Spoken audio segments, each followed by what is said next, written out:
Oya, kumekucha hapa mjini. Sasa aliyekuwa mfalme wa tuzo 5 mwamba 100 toa 80, amaanisha 20%, leo asubuhi bwana ametinga rasmi mjengoni Basata baada ya kuitwa kwa mahojiano maalum. Mapema kabisa mzee wa tamaa mbaya ameshatokeza na watu wanajiuliza kuna nini kimejificha nyuma ya pazia. Kama ulikuwa ufahamu, basi ngoja nikujuze bwana. Juzi kati Basata walituma barua ya wito na leo 20% ameitikia wito huo bila hiana, ingawa Basata wamekaa kimya na hajatoa sababu kuhusu nini hasa kimefanya mpaka wao kumuita 20% aende kwao. Wadau wa mtaani wanasema huenda ni ule wimbo wake mpya unaoitwa Habari Huru, au labda ni masuala ya nidhamu kwenye sanaa.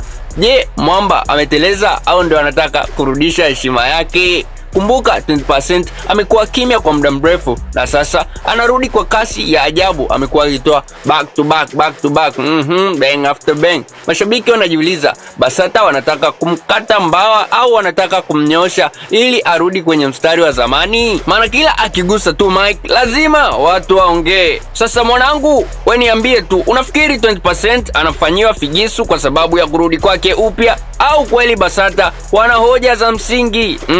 Sisi kama BIGBONGO TV, nikimaanisha Big Bongo TV, bado tunalifuatilia hili swala kwa ukaribu, so usikose mwendelezo wa hili sakata kati ya 24 na Basata. Cha msingi wefanya hivi, subscribe katika YouTube channel yetu, lakini pia usahau kucomment, like, share, turn on notification ili uwe wa kwanza kupata update ya matukio mbalimbali yanayojiri every time. I'm out.